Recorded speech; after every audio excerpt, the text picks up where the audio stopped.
those sins against us. Do not bring us to the test, but deliver us from evil. Amen. In the name of the Father, the Son, and the Holy Spirit. Amen. Good morning once again. Good morning, Teacher Joara. Okay, before you take your seats, I want you to arrange your chairs and pick up the pieces of paper. You may now take your seats. Okay, so how are you today? Fine.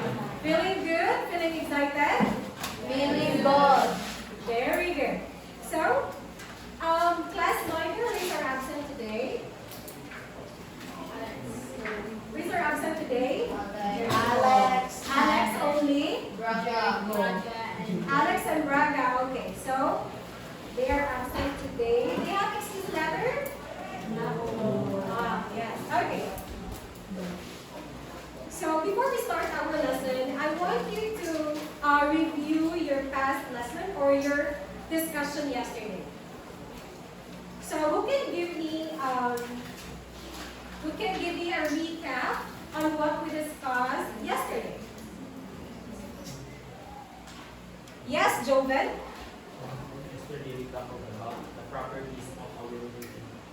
Okay, so yesterday we tackled about the properties. Very good. So this time we will start a new lesson. So are you excited with our new lesson? Yes. Are you excited? Yes. Very good. So I want you to think or to imagine this situation. Your phone vibrates, signaling a new message.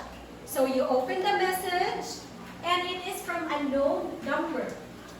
But what catches your attention is its content. So the only thing you need to do to claim your 1 million prize is to provide your personal information and your credit card details. So if you are the one who received that kind of message or email, would you do it? Would you provide your personal information or not? Yes. No, And why? for my safety. For your safety. Good. You have an idea. Yes, Carmel. My answer is no, because scammers are very rampant in our present time. We should not give our personal information, especially when it comes to bank accounts or credit card details, for the reason that these scammers are also governed by their own deep interest in money. We must not trust anybody, especially those strange ones, and somewhat to protect ourselves from them. Even though they offer us big amount of prize, I should remain firm with the decision of protecting myself. Okay, very good, Carmel. So the answer of Carmel is no. She will not provide her personal information for her safety as well as what Jovic said. So who will answer yes? It's 1 million. Imagine 1 million. Who will say yes? Oh, very good. So you are really thinking beyond thinking that what if I will provide my personal information, what will happen to my personal information, right? Yes. Okay. So I want you to think of a traits or a characteristics of a knowledgeable person or a critical thinker. What are the traits of a critical thinker? Any hand? Yes. Skeptical. So when we say skeptical, not, what is skeptical? Not easily convinced. In a way that the person will think first, what will happen if I will reply or I will provide my personal information? What are the other traits? Any hand? Yes. Joven. Person should be curious. A person should be curious or a person should be mindful. So when we say mindful, a person is thinking what will happen. What are the consequences if I will provide my personal information, right? Very good. Next. Yes. Mindfulness. mindfulness, or the other answer is decisiveness. So when we say decisiveness, we are weighing the options. For example, I will provide my personal information. What will happen to my information? Or if I will not provide my personal information, what will happen? So you are weighing options, right? What will happen if I will do this? What will happen? What will happen if I will not do this? Right? Any questions? No. Okay. So those are some traits of a critical thinker. Are you a critical thinker? Sometimes. Isabel, are you a critical thinker? Girls? Yes. Boys? Why are boys, they think sometimes, or they analyze, or they, because of love? Yeah, because of love. Girls, you know what? Be a critical thinker. Boys are, okay. So now let's proceed with our lesson. So that is why our lesson today is all about critical reading as ways, or as looking for ways of critical thinking. So before we discuss about that one, we will start with difference between, everybody read? Simple reading and critical reading. Simple reading and critical reading. So who can differentiate simple reading from critical reading? Who can differentiate? Any hand? Then, yes. Simple reading, it involves in identifying and recognizing the meaning of text. And critical reading is a more advanced and higher level of reading. Okay, very good. So when we say simple reading, everybody read. It involves in identifying and recognizing the meaning of a text, wherein the reader observes and understands. When we say critical reading, It's a more advanced and higher level of reading. Its certain goal is to recognize the author's purpose in writing the material. very good. So in layman's term, when we say simple reading, you're just understanding, you're just reading, you're just comprehending what you read, right? When we say critical thinking, it is thinking beyond thinking. You're thinking, what are the reasons why the writer wrote this certain story, this certain passage? What is the purpose of writing this story?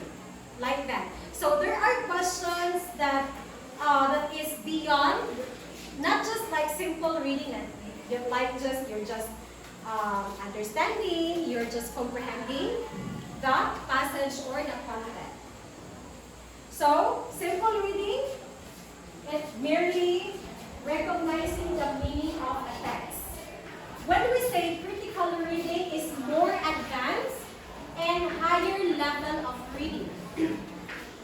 Higher level of reading, its certain goals to recognize the author's purpose. So this time, you will know what is the purpose of the author or the writing, why he or she is writing this passage. Like that. Next is, any questions, by the way, with simple reading and critical reading? Not so far? Okay, now let's proceed to the kinds of claims. So before we discuss what are the kinds of claims, what is claim, by the way? What is claim? Yes. Claims refers to a statement that something is true without having been proven. When reading, determining if the claims in the text are presented explicitly or implicitly, whether the readers interpret correctly the text being read. It is important to distinguish between explicit or implicit claims in the text. Okay. So in short, when we say claims, those are details, or those are the content in a story where we can get or comprehend what is the content or what is the text or what is the passage all about. So they're just supporting details or just a content wherein we're able to comprehend or understand a certain story. Any questions with claims? Any questions with claims? People at the back. Any questions? None? Okay, very good. So there are two kinds of claims. What are the two kinds of claims? Explicit claims and implicit Okay, claims. we have explicit claims and implicit claims. So who can differentiate what is explicit and implicit claims? Yes, Carmel. The explicit claims are the full and clear statement of facts, while the implicit claims, these claims indirectly define or describe a certain subject, object, or event by implying a certain thought. Okay, thank you for that, Carmel. So when we say explicit claims, they are full and clear statements of facts.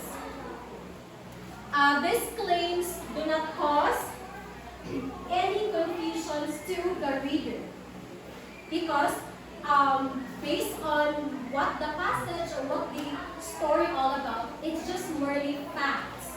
More on facts based on, there is no need to guess or to look for clues. And they are usually in academic texts. Like in the book, you are using textbooks, like, yes, textbooks, the stories, like that. So that is an example of explicit claims. When we say implicit, what is implicit? Describe a certain subject, object, or event by implying a certain thought. Okay, so, excuse me. Implicit claims, you just remember that one, or like, when we say implicit, they are mostly used in poems, right? So, in poems, like when you read a poem, it's just that when you read, it's the meaning. There's a meaning behind those words or sentences, right? Not, yes, Joven? Yes, like idiomatic expressions or sentences. Like, you will think beyond, or you will think more, what does the reader, or what does the writer, or what is the purpose of the writer about this story? Like, they are using idiomatic expressions. You will think, or you will need to think or use your critical thinking skills for you to understand a certain poem, right? So that is the kinds of claims, the explicit and implicit claims. So do you have any questions? Do you have any questions? Okay, now let's proceed to the types of claims. Okay, who will provide, or who can provide to me the first type of claims? Yes, Joven. Claim of fact. Yes, the claim of fact. Can you read the definition? What is claim of fact? It is an assertion that claims to be factual. These claims asserts to have existed, been existing or exist in the future. The purpose of a claim of fact is to propose that a statement is true. The information presented is accurate, explicit, and not just inferred. Very good. Thank you for that one, Joven. Again, what is the purpose of the claim of fact? What is the purpose? Propose that the statement is true. So from the word itself, claim of fact, which means true. Who can give an example of claim of fact? Yes? Yes, example of claim of fact. healthy weight, which means decreased risk tied to diabetes, certain cancers, heart problems, high blood pressure, and a host of other health ailments. Okay, very good. So based on what Rose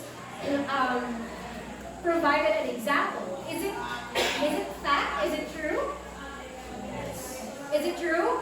Yes. Yes. So healthy eating plays a huge role in maintaining a healthy weight. So that is the example of claim of fact. Next type of claim is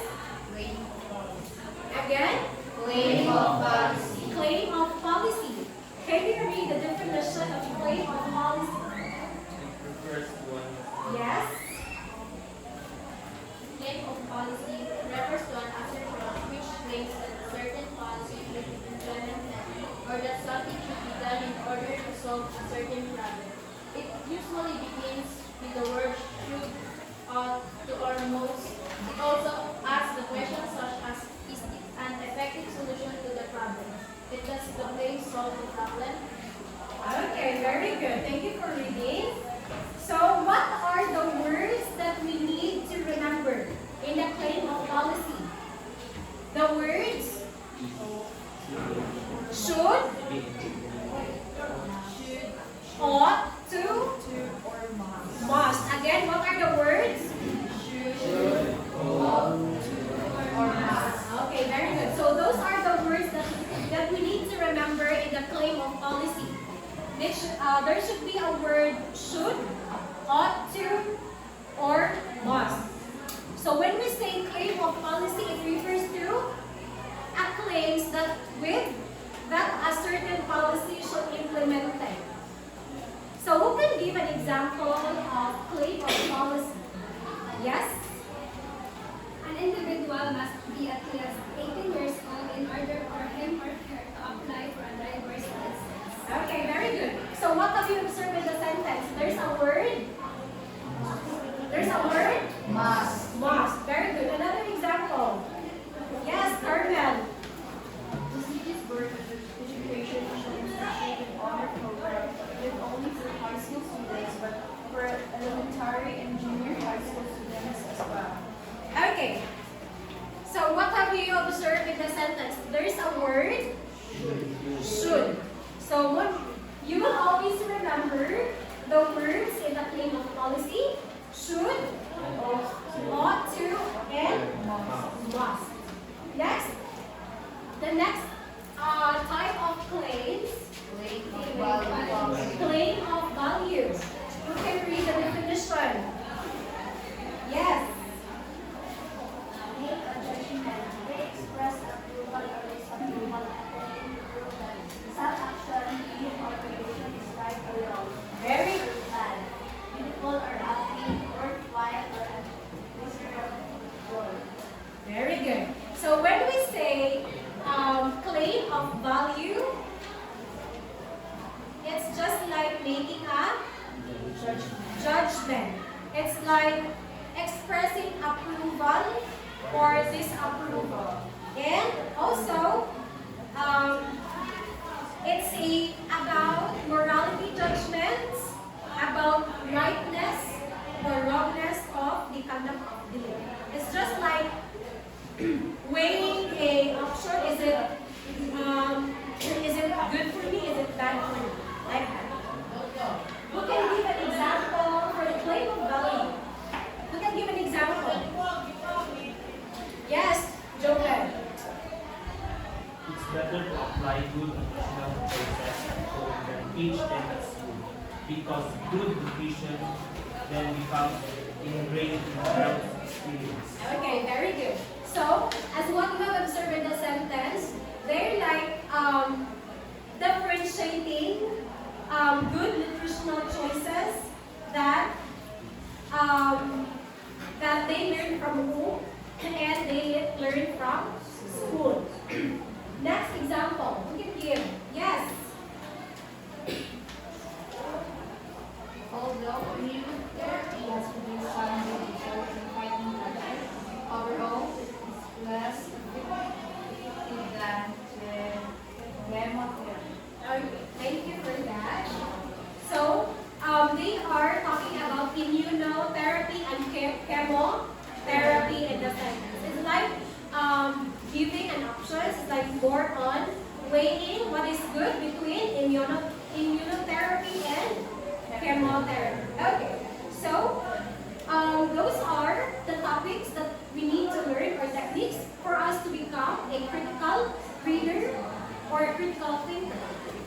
Again, what are the kinds of claims?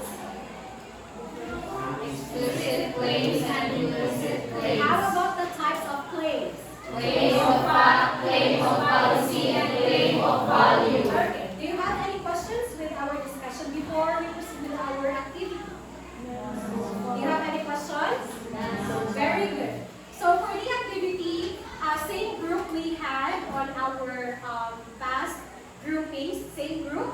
So I will divide the class into 4 groups, and I want you to read the excerpt from the presidential address of Manuel L. Quezon, delivered to students and teachers on August 19, 1938. So I want you to discuss, I want you to be a critical reader on this one. What do you think is the purpose of the presidential address and those and everything? I have here questions, guide questions for you to answer, okay? So I will now distribute to you the excerpt of Manuel L. Quezon. So this is group 1, right? Group 1, then group 2, 3, and 4. So I will provide you the guide questions. You will answer that one in your group. And after that one, after like 8 to 10 minutes, that's the time that we will answer the question.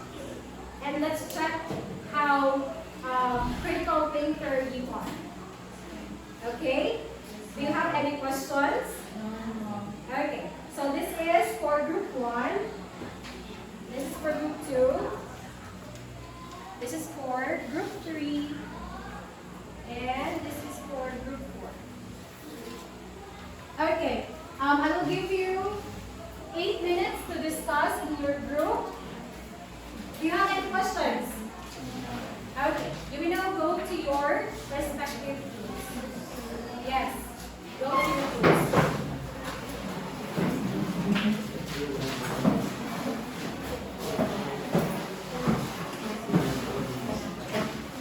Go. Please go to your group.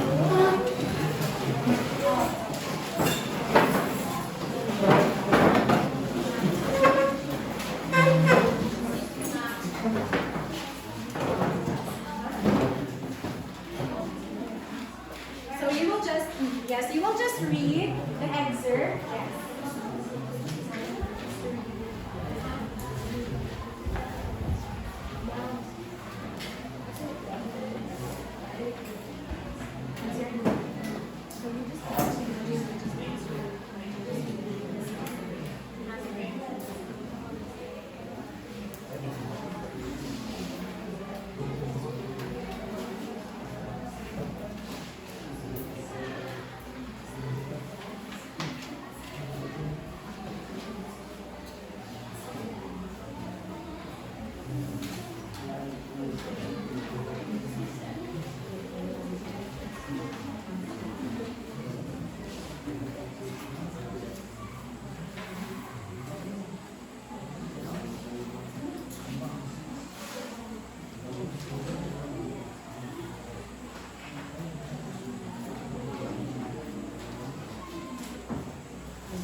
These are the guide questions. You need to answer the questions. Then, after that one, I will ask each group to answer.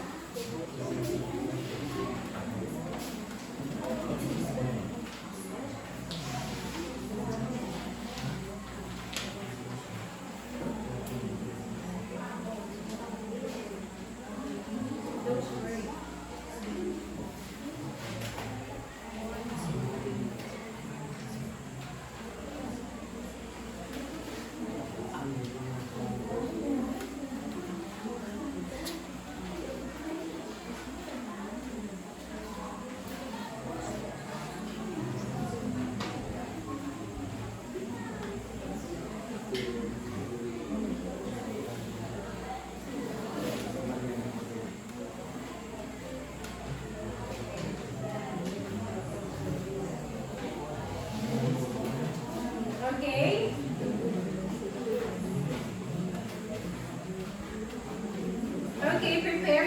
answers.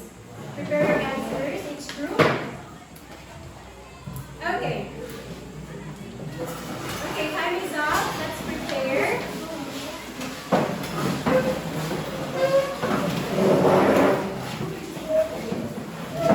Okay. So any questions with the excerpt that you read? Do you have any questions? It's kind of interesting, right? Okay. So let's answer the guide questions. So who can read question number 1? Who can read question number 1? Yes. What type of audience is addressed? Okay. So with the excerpt that you read, what type of audience is addressed? I want to hear from group 1. What is your answer? The address of President Manuel Lopez on policies and achievements, the governance and regeneration of Philippines was likely addressed to a broad audience, including the Filipino people, government officials, and other stakeholders in the Philippines. As a presidential address, it was intended to inform the public about its policies and achievements of government and to rally support for the regeneration of Filipino people. Okay. Thank you for that one, Joven. So the address of President Manuel L. Quezon is likely to address broad audience. So broad audience means including the Filipino people, the government official, and other stakeholders in the Philippines. Okay, next question. Can you read? Yes. What are the writer's assumptions? What are the writer's assumptions? Who can answer? Yes. What are the writer's assumptions? Group 4. I want to hear from group 4.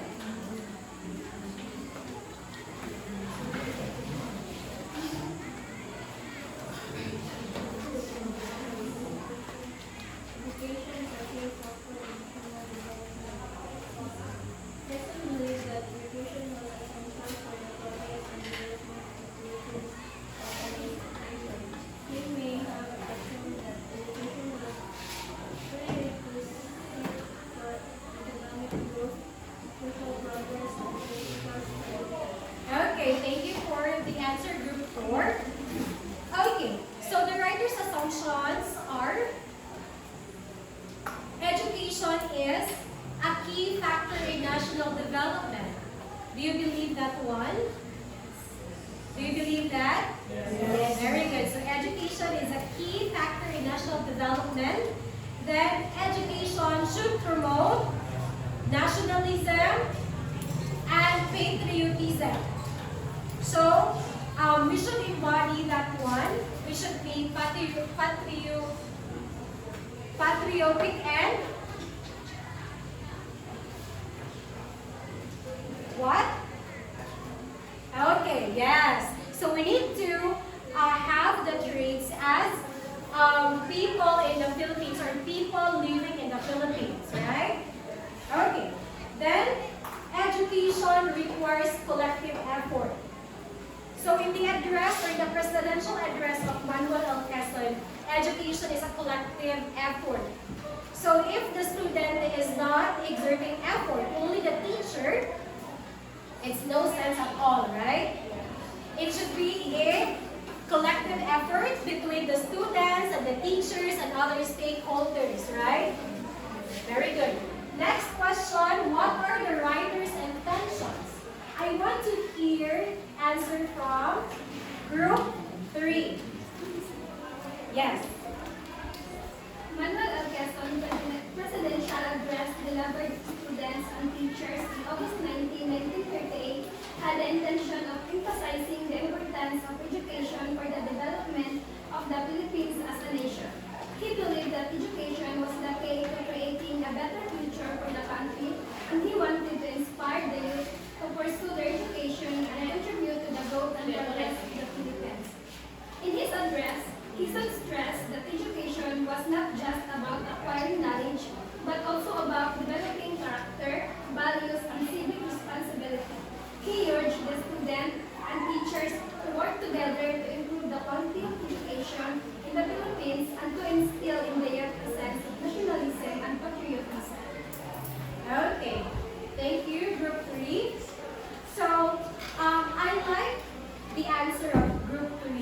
like he believed that education was key to creating a better future for the country. So, in this sense, education is really important, right? Yes. Very good. Education is something that no one will take away from it, right? Okay. And Manuel L. Quezon wanted to inspire the youth to pursue their education and contribute to the growth and progress of the Philippines. That is why we are here. You are here in the class for you to achieve your goals in life, right? Yes. And for you to have a great contribution to our country. For the progress and for the improvement of our country, right? Each one of you, each one of us should have a great contribution to our country. Correct?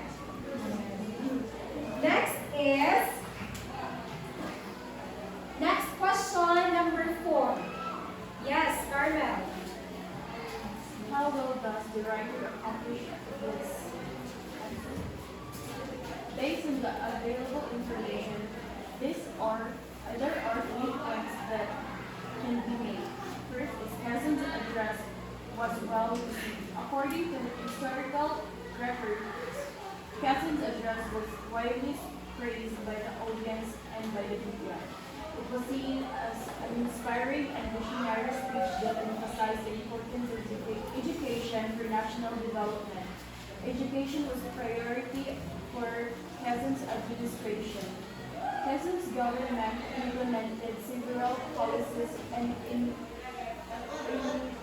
initiatives aimed at improving the quality of education in the Philippines. For example, he established the Philippine Normal School, which trained teachers and education professionals, and he created the National Council of Education, which provided guidance and support for the education sector. Education remained as the central issue in the Philippine politics. Even after Quezon's presidency, education continued to be the key priority for the Philippine government. The 1935 Constitution, which Quezon helped to draft, included provisions for the free public education and the establishment of the national education system. Overall, Okay, thank you for that one, Carmel. So it was seen as an inspiring and visionary speech that emphasized the importance of education for national development. So, like the bottom line of the address, the presidential address of Manuel L. Quezon is for the importance of education for the national development. So that is the bottom line of the presidential address. Okay, now let's proceed with, do you have any questions with the presidential address of Manuel Quezon? Okay, I believe you're able to think and read critically, and you're able to develop that one. So this time, let's proceed with our assessment. So kindly get your activity notebook and answer these questions. I will give you like around 10 minutes to 15 minutes to answer this one. Get your activity notebook.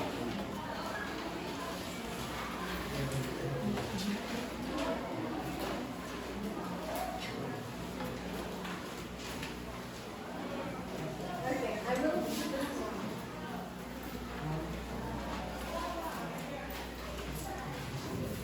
Okay. You know answer? I'll give you 10 to 15 minutes to answer.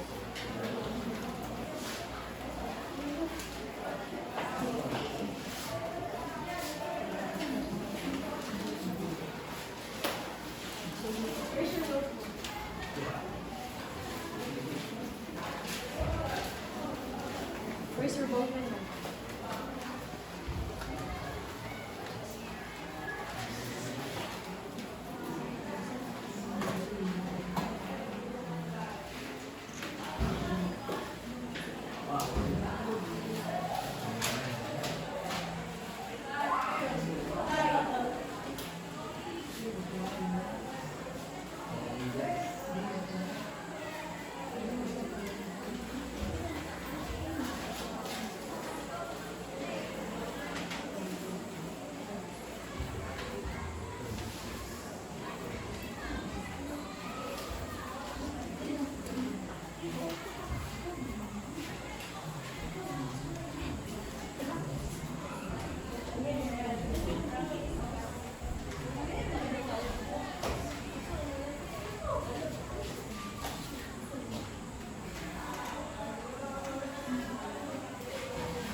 Okay.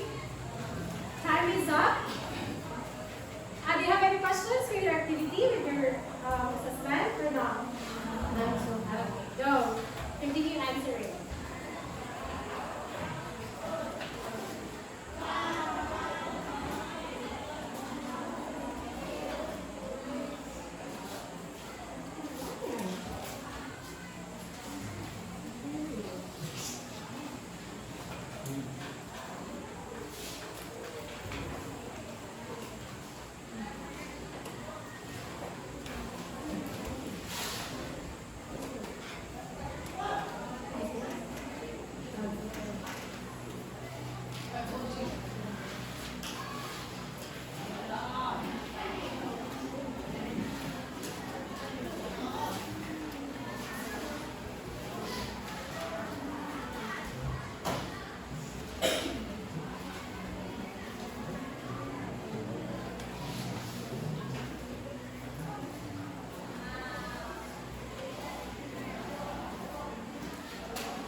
Okay, pass your notebooks.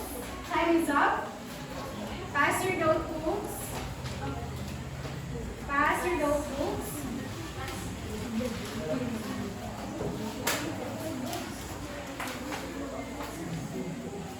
Okay. Thank you. I will be the one to check your answers.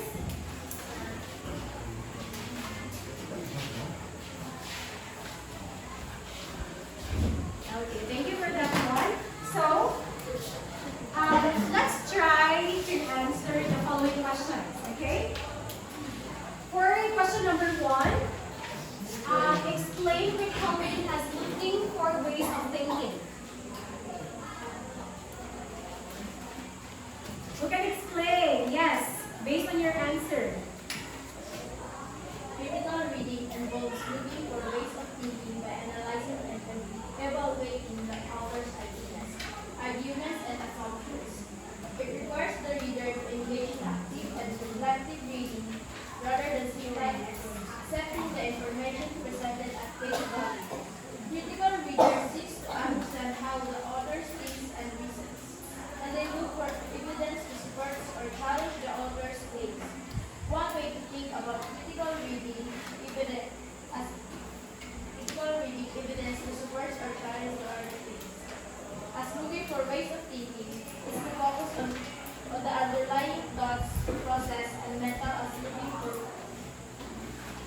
me what is the reason, what is the purpose of the writer, like putting up the output like that.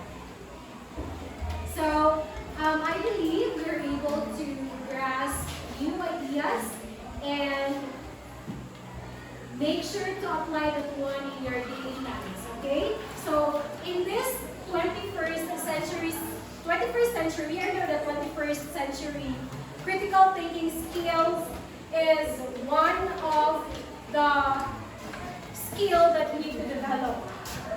Like a critical thinking, being a critical thinking, right? Being a critical thinker, I'm so sorry. So I want you to think critically, read critically. Just like our example earlier, like you received a message that you won 1 million and you did not join any raffle contest or any contest like that. So you need to think critically. You need to be wise, you need to be knowledgeable enough in making decisions in life. And you need to think twice, you need to weigh options. What will be my future if I will choose this one? What will happen to me if I will choose this one? You need to think critically. Since after this one, you will be in grade 12, right? Then after grade 12, you will be in college. That's the time that you will choose your degree, your courses in life. So I want you to apply that one in your daily lives and think of or something, think critically. Be wise, be knowledgeable enough, be a reflective reader or thinker. So that is the skill that most Filipinos don't have. Mona, they easily scam or victimize with other activities. So before we end our lesson, do you have any questions? Thank you so much for today, and I hope that you will apply that one in your daily lives. Any questions again? No. So everybody stand for a closing prayer. Can you lead a prayer? A closing prayer. Let us pray.